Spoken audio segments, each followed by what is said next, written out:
Vamos a comenzar. Vamos a comenzar con la lectura de la palabra y voy a estar leyendo desde la Biblia de las Américas. Romanos 8:18 dice así. Dice Romanos 8:18.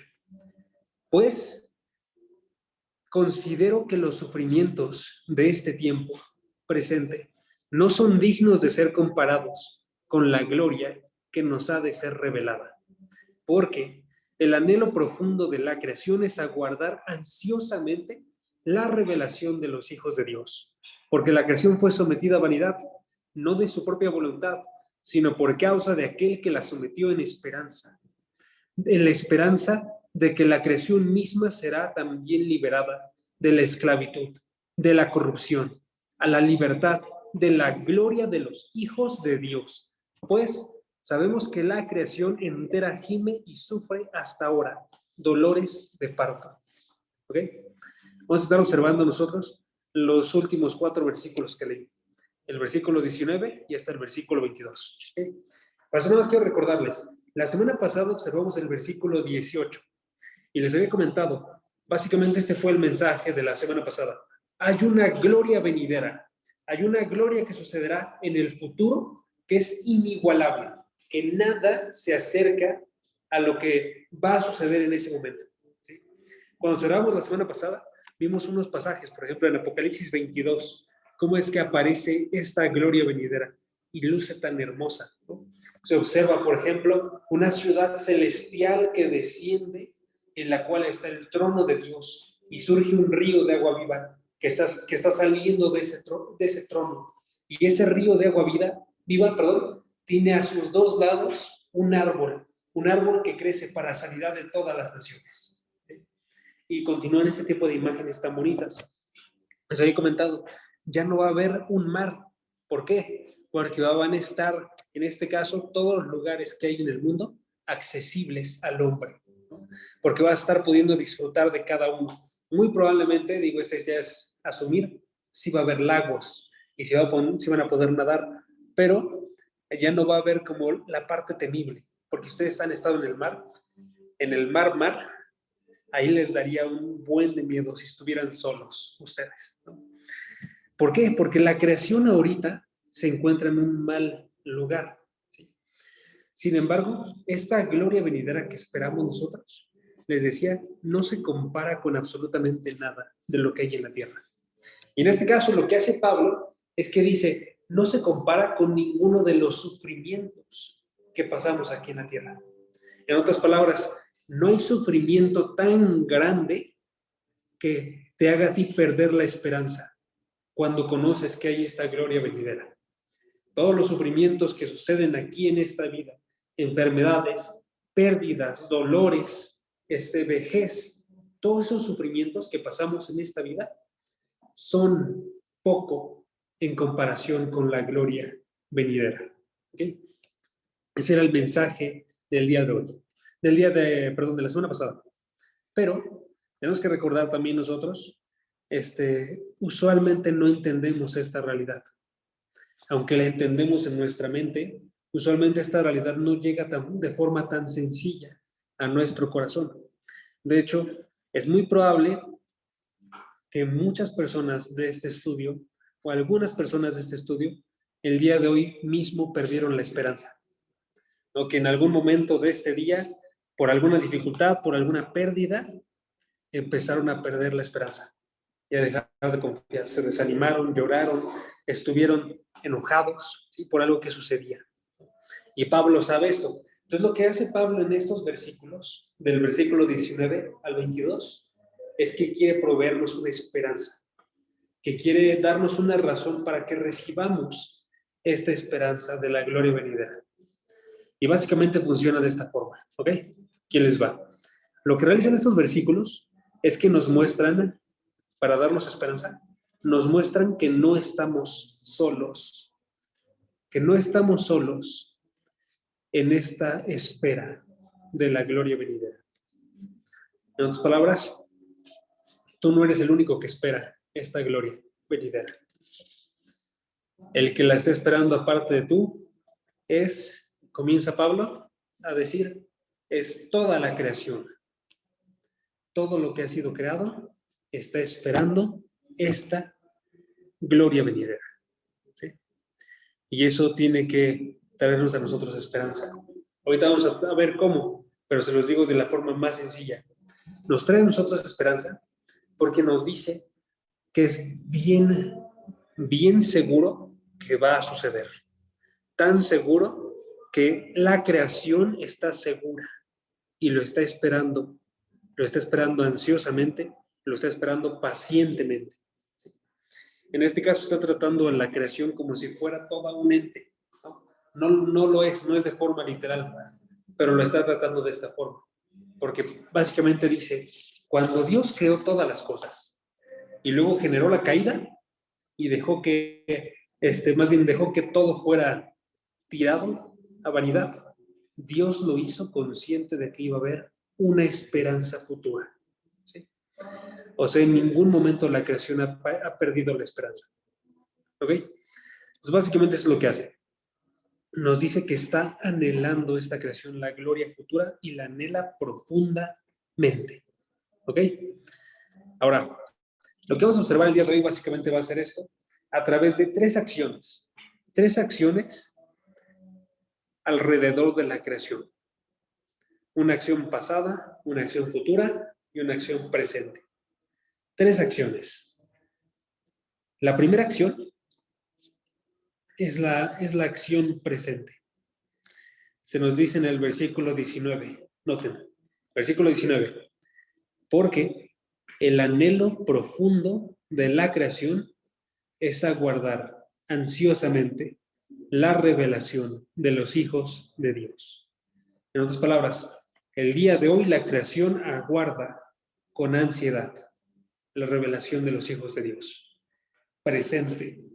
La creación anhela con ansiedad. Noten, esa palabra que está haciendo referencia a ansiedad, ansiosamente, en el versículo 19, esa es una palabra griega que significa esperar con la cabeza erguida. Eso es, si ustedes retratan básicamente cómo esperamos a alguien, imagínense una persona en un tren, ¿no? Va a llegar esa persona, pero tienes cientos de personas que van a salir de ese tren y lo estás esperando. Entonces, ¿qué haces tú? Vas y miras erguidamente, vas y te alzas a ti mismo para observar dónde es que está saliendo, ¿no? Y entonces cuando lo encuentras, vas y lo llamas y te encuentras con esa persona. Eso es algo parecido a lo que está diciendo aquí. Cuando está diciendo esta palabra ansiedad, esperando con la cabeza erguida, está haciendo referencia a una persona que está observando hacia el horizonte y está viendo cuándo va a llegar aquel objeto esperado, cuándo va a llegar aquel visitante, cuándo va a llegar aquella persona que va a ser, en este caso, feliz a la persona. En este caso, la creación está observando y está diciendo en qué momento va a llegar esa respuesta, en qué momento va a llegar la revelación de los hijos de Dios. ¿Okay? ¿Por qué? Porque si notan ustedes, cuando hace referencia a la revelación de los hijos de Dios, esto es un evento bíblico en el cual los hijos de Dios, todos los hijos de Dios, son juntados y regresan con Jesucristo a la tierra. Y en ese momento, seguido de eso, es que sucede el cambio de la creación. Por ejemplo, vayan, si pueden, a Apocalipsis capítulo 21. Apocalipsis capítulo 21.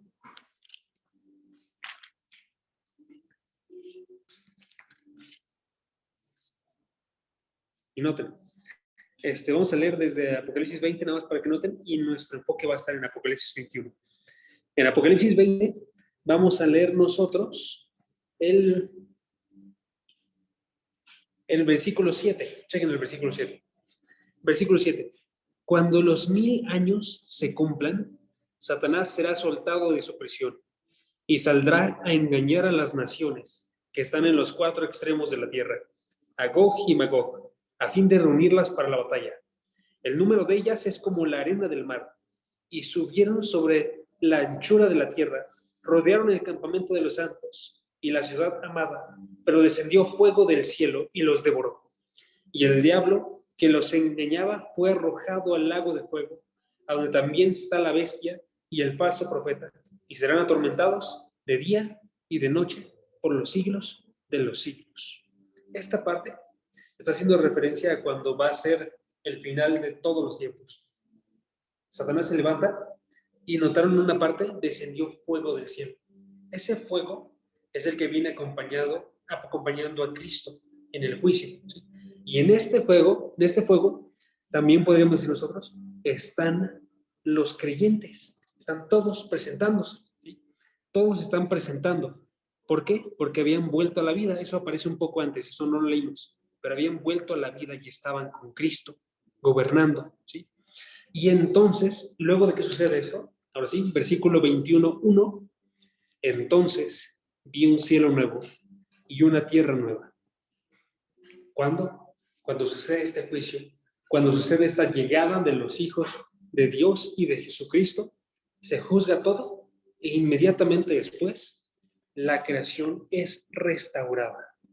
Por eso la creación que anhela, la creación aguarda con ansiedad la revelación de los hijos de Dios. Entonces, si nos regresamos ahora a nuestro pasaje en Romanos 8, observamos eso.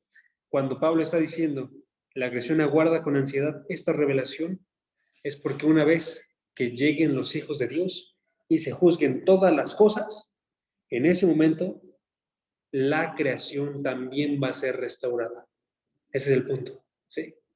Por eso el siguiente versículo, versículo 20, continúa con esta idea. ¿Cuál es la razón por la cual quiere la creación que lleguen los hijos de Dios? Porque la creación fue sometida a vanidad. Esa es la razón. La creación fue sometida a vanidad.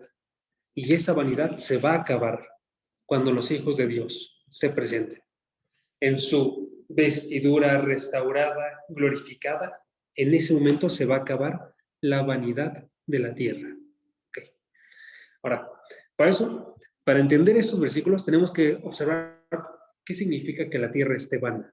¿Okay? Y básicamente lo que hace referencia a esta palabra, vana, es una palabra griega que significa inútil, falta de propósito, inútil, falta de propósito, ¿sí? Transitoria, es un tercer significado, vaciada, un cuarto significado. ¿Okay? Todos esos son los que están llegando ahorita. Cuando está haciendo referencia a esto, está diciendo que la creación ahorita, en el día de hoy, primeramente es inútil. ¿Por qué? Porque no cumple el propósito con el que fue creado. ¿Sí? Si ustedes se acuerdan de Génesis capítulo 1, observamos nosotros los 7 días de la creación. Y lo que sucede con esta creación es que se sitúa como un lugar perfecto para que pudiera albergar, en este caso, a los hombres, a los humanos, ¿sí? Y para que fuera una perfecta casa para ellos. Pero el día de hoy, la tierra no es una perfecta casa. Hay partes muy buenas en la tierra, hay partes hermosísimas en la tierra, pero también hay lugares que son inhabitables. Como les había comentado hace rato, 3/4 partes de la tierra son mar, donde no se puede vivir, no se puede habitar, ¿sí? En la tierra hay desiertos, en la tierra hay lugares fríos, donde tú, por ti mismo, sin la calefacción, sin algo que te pudiera a ti traer calor, morirías al día, ¿sí? Los lugares de calor, morirías en desiertos por falta de agua. No es la perfecta casa que se suponía que fuera. Está siendo inútil. Les dije también, es falta de propósito. Falta de propósito. ¿Por qué? Porque ya el propósito como tal ya no está para esta tierra. Ya este propósito que tenía de ser esta casa, ya no es un propósito que tenga. Sí, ahorita lo vamos a observar, pero básicamente, si ustedes se acuerdan, en Génesis 3:17, se le dijo a la tierra que iba a dar cardos y espinos. ¿Se acuerdan ustedes de eso? Y con penosos trabajos y sudor de frente se iban a conseguir alimentos de ella. O sea, el propósito que tenía de literalmente estar entregando todo lo bueno para la vida desapareció por completo. Ahora su propósito es estar entregando cardos y espinos, estar entregando trabajos para que no sea fácil vivir en ella. ¿Sí? Les dije también, es transitoria. ¿Qué significa que es transitoria? Que se acaba. Ustedes observan a la Tierra y la Tierra están desapareciendo sus recursos, poco a poco, y tarda miles de años, pero están desapareciendo sus recursos. ¿Sí? Los recursos que tenían que ser eternos, que tenían que durar para siempre, una vida eterna, están acabando. ¿Sí? Probablemente ni tú ni yo vamos a observar que se acaben estos recursos, pero aún así vamos a estar observando nosotros de forma constante cómo desaparecen. Mares, aguas se contaminan, ¿sí? Desaparecen razas de animales y estamos viendo nosotros cómo sigue en decadencia. ¿Sí? Y finalmente les dije, significa también que está vaciada. Aquí este vaciada no hace referencia a vacío como de sin cosas. ¿Sí? Hace referencia más bien al hecho de que no tiene sentido. ¿Sí? No tiene sentido. Esta palabra que hablamos nosotros aquí, que les dije, es una palabra griega, se les voy a dar, nada más. Usualmente no se las doy, pero se las doy. Es la palabra griega que se escribe, en los segundos que la perdí.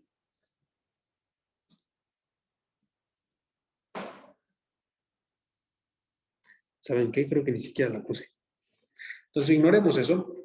Pero bueno, es la palabra griega que se utiliza para cuando vemos Eclesiastés capítulo 2, versículo 1.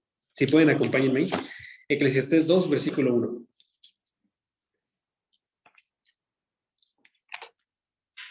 Aquí les va. Si ustedes se acuerdan de Eclesiastés, Eclesiastés nos habla acerca de un mundo sin Dios. ¿Cómo sería vivir en un mundo sin Dios? Es lo que se pregunta Eclesiastés. Y básicamente lo responde en esta frase del versículo 1 del capítulo 2.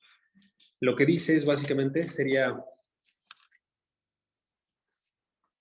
un mundo que sería inútil, vacío, que es la que queremos ver ahorita, ¿no? Dice, Eclesiastés capítulo 2, versículo 1. Entonces me dije, ven ahora, te probaré con el placer, diviértete. Y resultó que también esto era vanidad. ¿Okay? Lo que hace en este caso el maestro en Eclesiastés es que va y prueba cada una de las cosas. Prueba en este caso, vimos, la diversión. Y entonces dice, la diversión es vanidad. Prueba en otro momento cómo es que son las riquezas. Y dice, son vanidad. Prueba en otro momento cómo es que es el trabajo. Y dice, es vanidad. Ve la vida en la tierra y dice, todo es vanidad. Y entonces dice esta frase tan famosa, vanidad de vanidades, todo es vanidad. ¿Sí? Y esa es la misma palabra que se está ocupando ahorita para hacer referencia a la tierra. Así como todo en el mundo es inútil, es vacío, no tiene nada que llene, en este caso, también la tierra es inútil y vacía y no tiene nada que llene. ¿Por qué? Porque algo sucedió en la tierra. Lo que sucedió fue que en Génesis capítulo 3, versículo 17, se le dio una maldición. Una maldición. En Génesis 3:17 está hablando Dios y le dijo a Adán, maldita será la tierra por tu causa. ¿Sí? Fue maldecida la tierra. Entonces lo que sucede aquí en Génesis 3:17 es que está diciendo a Dios al hombre, vas a ser maldito tú, pero también le está diciendo, va a ser maldita la tierra por tu causa. Y en consecuencia te va a producir cardos y espinos. En consecuencia, para tener alimento de ella vas a tener que realizar penosos trabajos y vas a tener que hacerlo con el sudor de tu frente.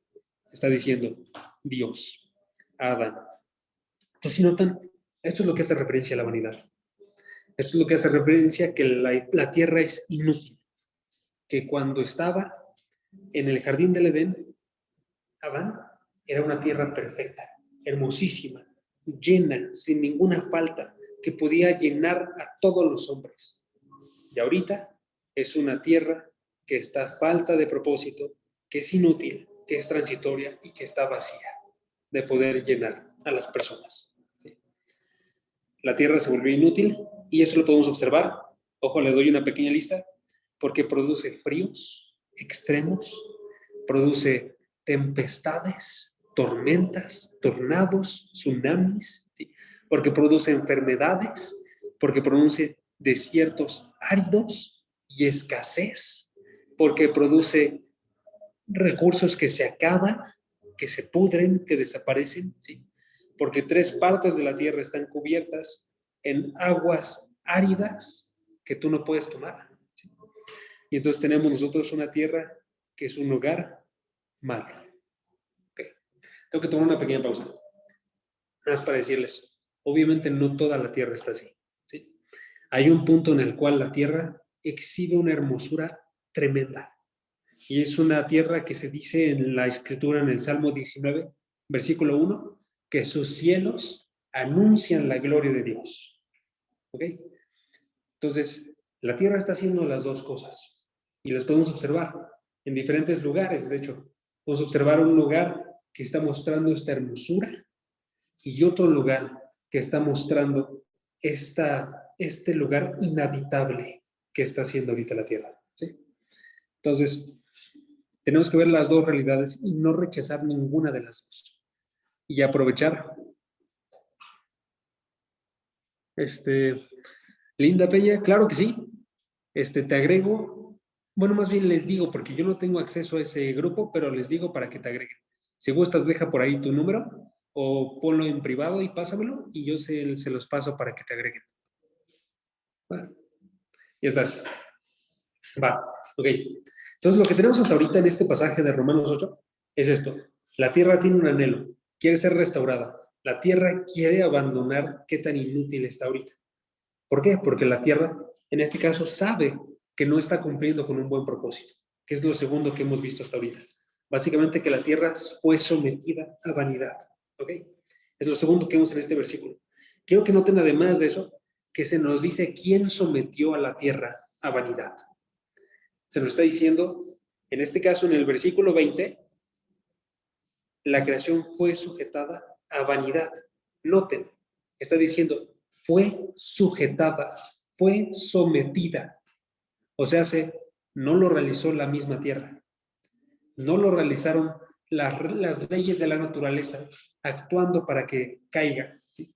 Sino fue alguien, algún ente que quiso someter a la tierra a vanidad, ¿sí? Se nos dice también en el versículo 21, no fue de su propia voluntad, sino por causa de aquel que la sometió. Y se nos está dando unas pistas más, ¿sí? Aquella persona que la sometió tenía una voluntad, ¿sí? ¿Notan eso? No fue de su propia voluntad, sino por causa de aquel que la sometió. Aquel que la sometió tenía una voluntad. Y este versículo está haciendo referencia a Dios. ¿Ok? Noten. Sigamos leyendo el versículo 21 para que notemos por qué está haciendo referencia a Dios. Dice el versículo 21. La creación fue sometida a vanidad, no de su propia voluntad, sino por causa de aquel que la sometió en la esperanza. Eso es lo que nos dice que Dios es quien sometió a la tierra y nadie más. ¿Sí? ¿Por qué? Porque la persona que sometió, aquel que sometió a la tierra, la sometió en esperanza. Y si ustedes se ponen a pensar en quiénes podrían ser estas personas que sometieron a la tierra, podrían pensar ustedes en Adán, porque Adán fue el que pecó, ¿sí? Podrían pensar ustedes en Satanás, porque Satanás fue quien tentó a Eva y quien tentó a Adán para que cayeran. Pero ninguno de estos dos realizó sus acciones en esperanza. Ninguno de estos dos realizó sus acciones.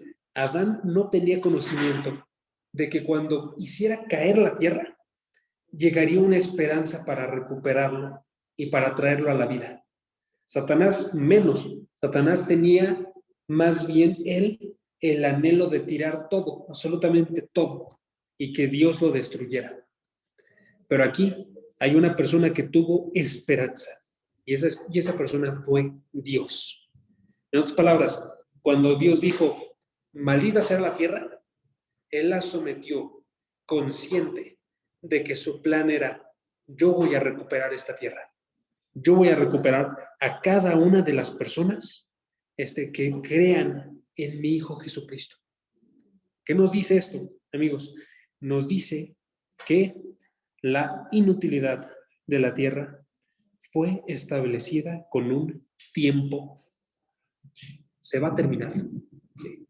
Fue establecida para ser terminada. Sus días están contados. Cuando tú observas la tierra y observes todos estos acontecimientos malos, tú vas a tener que decir: Dios decretó eso, pero también decretó que va a ser terminado. ¿Okay? Y aquí es donde entra una dificultad para muchos. Y esta es la dificultad de que nos tenemos que dar cuenta nosotros que Dios es quien está a cargo de las partes malas de esta tierra. Que desde la caída, Dios está a cargo de las tempestades, Dios está a cargo de cuando hay escasez de comida, Dios está a cargo cuando hay fríos que llegan y arrasan con animales, con hombres, con plantas. ¿Sí? Y la razón por la cual esto es tan difícil de recibir es porque obviamente tú y yo pensamos: Dios se supone que nos ama. Él tiene que estar buscando sustentarnos, tiene que estar buscando ayudarnos a cada uno de nosotros. Entonces, ¿por qué está haciendo esto? ¿Sí? Antes de que dé la respuesta, voy a decirle nada más cómo es que vimos esto en años recientes. Cuando sucedió esto del COVID, cuando sucedió esta enfermedad, se escribieron literalmente libros con cristianos, con esperanza, que decían: Dios está a cargo de esto. ¿Sí? Y estos libros fueron rechazados. Gente fue y criticó: no se puede decir que Dios está a cargo de la muerte de tantas personas. ¿Okay? Entonces esto es algo bien real. Cuando observamos nosotros también eso por ejemplo, los desastres naturales, podemos observar en gente como Job. Job fue y dijo: Dios dio, Dios quitó. Él estaba consciente también de esto. Y él lo estaba recibiendo bien, pero su esposa estaba diciendo: maldice a Dios. Y así muchas personas dicen: hay que maldecir a Dios por esto. Entonces, hay quienes no reciben en absoluto este conocimiento, hay quienes lo reciben y dicen: maldigamos a Dios. Pero ¿cuál es el punto correcto? El punto correcto sería más bien preguntarnos exactamente qué amerita que Dios realice todas estas cosas. ¿Qué vale la pena tanto que Dios quiere que nosotros veamos que Él permite e incluso realiza estas escaseces y estos desastres? Y aquí les va la respuesta, ¿ok? La respuesta es la maldad del pecado. Cuando Dios sometió a la tierra, fue para mostrar qué tan horrible es el pecado. Cuando Dios hace que estén estas enfermedades, como la que acabamos de pasar en estos últimos años, que sí es horrible, lo que está haciendo es que está buscando que veamos qué tan horrible es el pecado. En otras palabras, Dios no quiere que tú veas eso y digas: es horrible, Dios, sino quiere más bien que tú veas esto y digas: es horrible el pecado. Es horrible que tanto la gente se aleja de Dios y que tanto yo personalmente me he alejado de Dios. Es horrible que Adán se alejó de Dios cuando tenía absolutamente todas las cosas. Es horrible que una y otra vez nosotros observamos gente que abandona a un Dios infinitamente santo, infinitamente bueno, por querer alcanzar otras cosas. Entonces, eso es lo que estamos viendo aquí. Estamos viendo nosotros, básicamente, que la creación anhela que este tiempo termine, porque en este tiempo existe pecado y de una forma tremenda. ¿Sí? Y por eso Dios deja que estén estos desastres naturales. ¿Okay? Entonces, ¿qué es lo primero que realiza la creación? Lo primero que realiza la creación es que anhela por la caída. Y eso es lo que acabamos de observar ahorita. La creación aguarda con ansiedad, les había dicho, la revelación de los hijos de Dios. En otras palabras, en el tiempo presente está anhelando la gloria. ¿Sí? Que se acabe este tiempo de inutilidad que tiene. Segunda acción que vemos en relación a la creación. La creación tiene esperanza. La creación tiene esperanza. Entonces la creación anhela su restauración, pero también la creación tiene esperanza. Leamos otra vez el final del versículo 21. ¿Okay? Versículo 21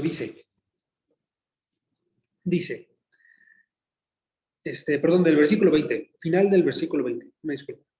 Dice, sino por causa de aquel que la sometió, en la esperanza, versículo 21, de que la creación misma será también liberada de la esclavitud de la corrupción a la libertad de la gloria de los hijos de Dios. Okay. Y si notan aquí, esta palabra esperanza, es la que da un giro del tiempo presente a un tiempo futuro. Ahora estamos hablando acerca del futuro. La creación tiene una esperanza futura. ¿Cuál es la esperanza? Que Dios ha prometido que la inutilidad no durará para siempre. Llegará el día en el cual experimentará un nuevo comienzo, la creación. Y así como lo coloca el apóstol Pablo aquí, lo coloca con una palabra bien particular, que es la palabra libertad. Libertad. ¿Sí? Noten, ocupa la palabra 2 veces. Dice, versículo 21, la creación misma será también liberada de la esclavitud. ¿Sí? Y la creación misma también va a pasar de la corrupción a la libertad, de la gloria de los hijos de Dios. ¿Sí? Se ocupa 2 veces esa palabra, libertad. Primeramente lo ocupa con algo negativo. Va a ser liberada de la esclavitud. ¿Cuál esclavitud exactamente? Está diciendo básicamente, lo que tú ves ahorita de la creación es esclavitud. ¿Qué esclavitud? ¿Ok? Es la esclavitud de que ahorita la tierra está encerrada en un ciclo. Está encerrada en un ciclo interminable de caída. La creación el día de hoy crecen cosas, pero estas mismas mueren y desaparecen. Eso sucede en todo momento, en toda la creación. Animales nacen y desaparecen.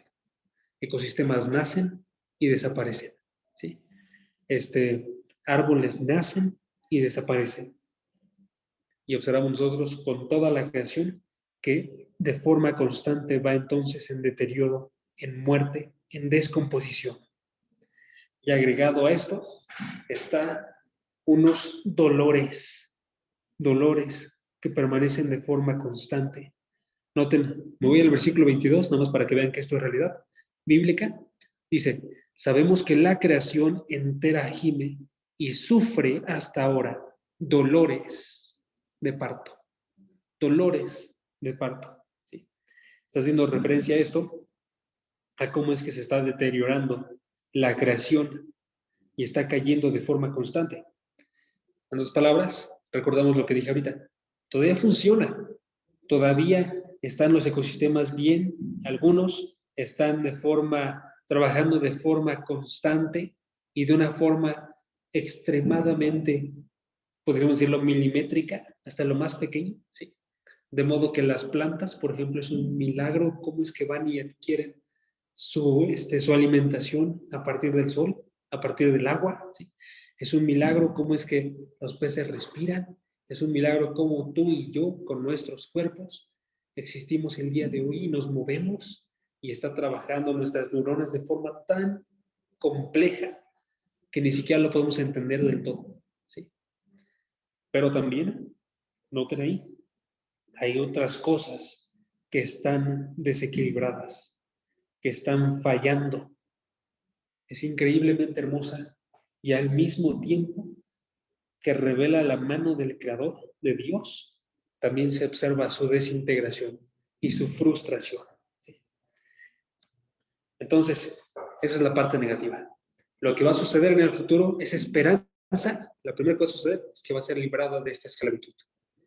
Va a dejar de tener este ciclo de vida y muerte. Y va a dejar de tener este avance hacia el deterioro. Lo que va a suceder va a ser que va a estar constante por una eternidad, como una tierra nueva y un cielo nuevo. ¿Okay? Y lo segundo que nos muestra este pasaje es que dice esta liberación de forma positiva. Liberación de forma positiva. Chequen versículo 21. Y va a ser liberada de la corrupción a la libertad de la gloria de los hijos de Dios. Va a experimentar la libertad de la gloria de los hijos de Dios. ¿Ok? Literalmente, eso está diciendo, va a ser liberada dentro de la libertad de su gloria.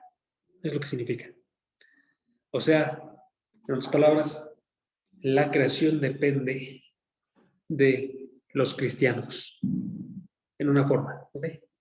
Así como el deterioro dependió de Adán, Adán realizó el pecado, cayó la tierra, así también la creación y su restauración dependen de que los cristianos aparezcan el día de hoy. ¿Sí? Eso es los cristianos ya glorificados. ¿Ok? Entonces, ¿qué está haciendo la creación? Básicamente la creación está aguardando hasta que el resto de los cristianos que van a estar, que se van a convertir, lleguen. Y hasta que esos cristianos resuciten. Y hasta que esos cristianos regresen y se muestre su gloria. Y en ese momento, la creación compartirá de la gloria de estos hijos. Entonces, va a ser renovada. Y es una expectativa que podríamos llamarlo nosotros, es mesiánica. ¿Qué les va a que me refiero con eso? ¿Okay? Si ustedes observan el Antiguo Testamento, van a observar pasajes en los Salmos, pasajes en Isaías, donde ustedes observan unas imágenes llamativas de una creación restaurada.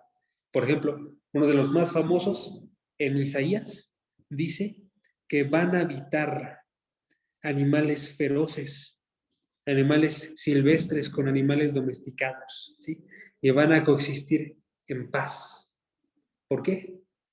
Porque eso es lo que estamos ambicionando, ¿no? Estamos ambicionando que ya no va a haber deterioro, perdón, ¿sí? Que ya no va a haber daño. Estas imágenes son las que están representando en lo que nosotros hablamos. Y estas imágenes van unidas a la llegada del Mesías, por eso que son mesiánicas. Entonces, lo que estamos aguardando no solamente es, ojo, la revelación de los hijos de Dios, sino la revelación de Cristo. Cristo que vuelva y aparezca otra vez. Entonces, si notan ustedes, si unen esto aquí, lo que se nos diría básicamente es esto. La creación anhela su restauración. La creación sabe que hay un tiempo limitado para su inutilidad. La creación espera que lleguen los hijos de Dios en su gloria y la creación está guardando al Mesías que va a aparecer. ¿Sí? Y entonces, lo que observamos nosotros aquí es que la creación va a tener esa libertad cuando tú y yo y Cristo lleguemos. Entonces, ¿cuál es la conclusión aquí? La conclusión de este versículo, amigos, es que así como tú y yo estamos en esclavitud el día de hoy, porque no podemos actuar como quisiéramos en ocasiones, porque no podemos evitar el pecado o la influencia del pecado en ocasiones, así también se encuentra la tierra. Pero la tierra tiene una esperanza increíble. La tierra sabe con seguridad que van a venir los hijos de Dios. Sabe con seguridad que va a venir Cristo y sabe con seguridad que este tiempo se va a acabar. Y por eso la tierra tiene esperanza el día de hoy. ¿Sí? Y esa es la segunda acción. Y tercera acción. La tercera acción aparece en el versículo 22 y es que la creación gime. La creación gime. Chequen el versículo 22. Versículo 22 dice, pues sabemos que la creación entera gime y sufre hasta ahora dolores de parto. La creación entera gime y sufre hasta ahora dolores de parto. ¿Okay? ¿Y qué está agregando este versículo? Básicamente nos está diciendo que la creación tiene una frustración el día de hoy. ¿Okay? Esta palabra de gemir hace referencia a como si fuera un grito, ¿no? Está haciendo referencia a que, en este caso, la creación está externando de forma constante que tiene este anhelo, ¿sí? Y la creación está sufriendo, nos dice el versículo, ¿ok? Entonces, lo que agrega este versículo es una acción presente de la creación, que son síntomas de desesperación. Pero quiero que noten nada más cómo es que los está colocando. Noten el final del versículo 22. Versículo 22 dice, sufre hasta ahora dolores de parto. Esas palabras son extremadamente importantes. ¿Okay? Porque esas palabras nos dicen que el día de hoy sí está sufriendo la creación, pero, salud, pero que está sufriendo como una mamá que está esperando a sus hijos. ¿Sí? Un dolor de parto, ¿qué es? Un dolor de parto es un dolor que se tiene antes de que nazca el bebé, antes de que llegue una tremenda felicidad. Y es un dolor que sabe la mamá en este caso que es un dolor limitado, que se va a acabar, ¿sí? Es un dolor que a pesar de que se siente extremadamente fuerte, aún así sabe en este caso la madre que va a llegar algo mejor después de esto. Y eso es lo que nos está hablando aquí el pasaje. Está diciendo básicamente, la creación sí tiene un sufrimiento bastante grande. Así como tú y yo, cuando pasamos sufrimientos, la pasamos bastante grande, ¿sí? Pero esta creación no está sufriendo como aquella que piensa que después del sufrimiento viene algo peor, sino como aquella persona que sabe, después del sufrimiento llega este bebé, ¿sí? Y esa es la forma en la que quiere toda la palabra que nosotros suframos. Cuando se dice, por ejemplo, en Mateo 24, no vamos a verlo, pero en Mateo 24 Jesús predice, ahorita estamos en el comienzo de dolores. Está haciendo referencia a cómo es que hay un punto extremadamente pesado y doloroso justo antes de la venida de Jesucristo, justo antes de que Él regrese, ¿sí? Y eso es lo que tenemos que ver cada uno de nosotros. Entonces, si notan, lo que está haciendo la creación es una imagen de lo que tiene que suceder en cada uno de nosotros. Nosotros sabemos como la creación, cómo es que hubo una caída pasada.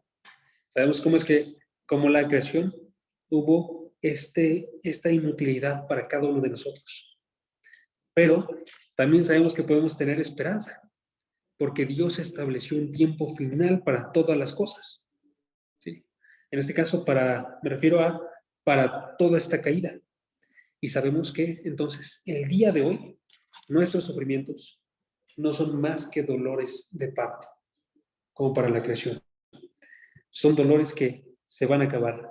O como lo coloca otra traducción, son los primeros dolores de la nueva era. Es un poquito rara esta traducción, pero básicamente está diciendo, son unos dolores que van a estar justo antes de que llegue esta nueva era. ¿Okay? Entonces, si notan, este pasaje nos está hablando que tengamos esperanza. ¿Okay? ¿Cómo tenemos esperanza el día de hoy? El día de hoy lo que tenemos que recordar, amigos, cada uno de nosotros, es que podemos sufrir, pero tenemos que sufrir con conocimientos. Esa es la conclusión. Podemos sufrir, pero tenemos que sufrir con conocimiento. ¿Ok? Algo similar sucedió, salud, Jazz, algo similar sucedió con los tesalonicenses. Ay, gracias. Esto nada más se les voy a contar. No te preocupes, Jazz. Con los tesalonicenses, que lo que les decía Pablo eran, muchos de ustedes están muriendo y sufren, pero quiero que sufran como aquellos que tienen esperanza. Les decía en este caso a ellos, están pasando ahorita funerales, pero cuando pasen esos funerales, tienen que recordar cada uno de ustedes que este no es el tiempo final. Se anhela, en este caso, que esté la persona con nosotros, pero cuando tú veas este momento de la llegada de cada uno de nosotros, vas a ser reunido con Él y vas a estar delante de mi presencia. Algo similar tiene que suceder con nosotros, pero con todos los dolores que pasamos. Cuando pasamos un dolor, tenemos que recordar, esta no es la palabra final. Si fuéramos nosotros a hablar de dolores extremadamente pesados, que duran una vida, sabemos nosotros que aún así, después de esta vida, vamos a tener nosotros la mayor el mayor, de los regalos posibles, la presencia de Dios, una restauración completa y podemos aguardar, ¿sí? Y lo que tenemos que recordar entonces es que lo estamos haciendo todos juntos. Ahorita tenemos que recordar que lo hacemos con toda la creación. Y la próxima semana vamos a recordar que lo hacemos todos como hermanos. Todos nosotros como hermanos anhelamos juntos la gloria de Dios. Entonces eso tiene que ser un motivo de gozo para cada uno de nosotros. Y si tú tienes algún dolor, amigos, acérquense con alguien más que sea cristiano, que les pueda proveer esa esperanza y no la rechacen, por favor. Porque cuando a veces estamos con dolores, se nos dice, vamos a ver a Jesucristo en el futuro y va a estar todo mejor. Y pensamos nosotros en rechazarlo en vez que recibirlo. Tenemos que aprender a ser alegrados por estas noticias buenas. ¿Okay? Vamos a terminar con una oración. ¿Me acompañan? Padre, gracias porque tú nos hablas a través de la creación el día de hoy. Gracias porque esta creación nos enseña cómo sufrir de forma correcta. Porque a pesar de que nosotros no sabemos en ocasiones cómo tomar todas estas noticias malas que surgen en nuestra vida, a pesar de eso tú nos muestras cómo es un buen camino para sufrir con gozo. Padre, sabemos que este sufrimiento que pasamos ahorita es consecuencia del pecado, que es extremadamente horrible, Padre. Pero queremos que tú nos lo recuerdes más, que no perdamos la esperanza, porque sabemos que a pesar de que tú juzgas el pecado, para cada uno de nosotros has provisto una salida de él, que tú nos has permitido conocer a tu Hijo Jesucristo, para que tengamos esperanza y que este pecado no va a dominarnos toda la vida. Padre, que cuando nosotros caigamos y cometamos algún error, que tú nos recuerdes que esa no es la última palabra. O cuando perdemos nosotros algo que apreciamos de forma extrema, Padre, algún familiar, algún trabajo, alguna carrera, que recordemos que ese no es el motivo para cada uno de nosotros. Que cuando cada uno de nosotros va y sufre por alguien más que está pasando por algo difícil, que podamos proveerle con una esperanza verdadera y poderle decir a esta persona, sabemos que hay algo mejor si tienes al Hijo Jesucristo. Te damos las gracias porque tú nos recuerdas de forma constante que podemos depender de esta esperanza y que podemos vivir para otra época. Ayúdanos a que también en estos tiempos que podamos vivir nosotros trayendo esperanza a todos los demás y anunciarles este evangelio tan hermoso de un mundo restaurado y cuerpos restaurados y estar en tu presencia todos los días de la eternidad. Te doy las gracias por todo lo que haces en cada uno de nosotros, Dios, en el nombre de tu Hijo Jesucristo. Amén. ¿Cómo ven? ¿Alguien tiene algún comentario?